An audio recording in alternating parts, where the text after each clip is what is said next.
முதலாவதா குடும்ப வன்முறை தடுப்பு சட்டம் 2005. இந்த சட்டத்தின்படி ஒரு பெண்ணை மன ரீதியாகவோ உடல் ரீதியாகவோ பொருளாதார பொருளாதார ரீதியாகவோ கொடுமைப்படுத்தினால் அதற்கான தண்டனைகள் என்னென்ன அப்படின்னு சொல்லியிருக்காங்க. அதாவது ஒரு கணவன் மனைவி சேர்ந்த ஒரு குடும்பத்துல ஒரு பெண்ணை அந்த கணவனோ இல்ல அந்த கணவனது வீட்டாரோ எந்த விதத்திலையும் துன்புறுத்தக்கூடாது அப்படின்றதா இந்த சட்டத்தினுடைய நோக்கம். Domestic violence act of 2005. நம்ம சாதாரணமா அதை டிவி ஆக்ட் அப்படின்னு சொல்லுவோம். முதலாவதா உடல் ரீதியா, அதாவது ஒரு பெண்ணை உடல் ரீதியா அடிப்பது, காயப்படுத்துவது போன்றவை உடல் ரீதியான துன்புறுத்தல்.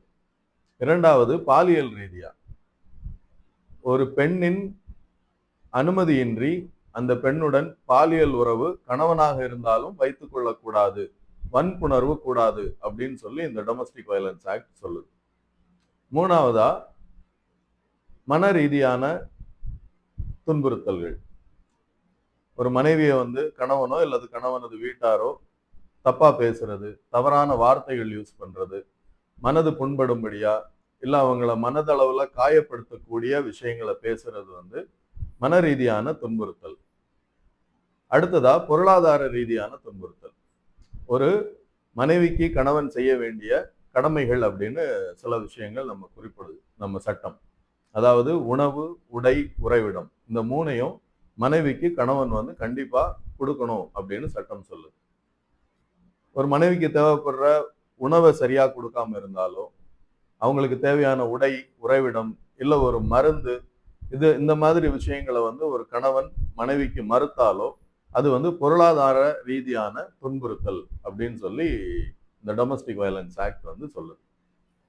ஒருவேளை இந்த மாதிரி ஒரு பெண் பாதிக்கப்பட்டா என்ன தண்டனை அந்த கணவனுக்கோ அந்த கணவனது குடும்பத்தாருக்கோ வழங்கப்படும் அப்படின்னு பாத்தீங்கன்னா, சிறை தண்டனையிலிருந்து அபராதம் வரைக்கும், அபராதத்திலிருந்து சிறை தண்டனை வரைக்கும் 3 வருடங்கள் வரைக்கும் சிறை தண்டனை வழங்குவதற்கான வாய்ப்புகள் இருக்கு. ஸோ இது ஒரு பெண்ணினுடைய மாண்பை காப்பாற்றுவதற்காகவும் மன ரீதியாவோ, உடல் ரீதியாவோ, பாலியல் ரீதியாவோ, பொருளாதார ரீதியாவோ ஒரு பெண் துன்பப்படக்கூடாது, துன்புறுத்தப்படக்கூடாது அப்படின்றத உறுதி செய்வதற்காகவும் நம்மளுடைய அரசாங்கம் இந்த ஒரு சட்டத்தை 2005ல கொண்டு வந்திருந்தாங்க. இதுதான் டொமஸ்டிக் வயலன்ஸ் ஆக்ட்.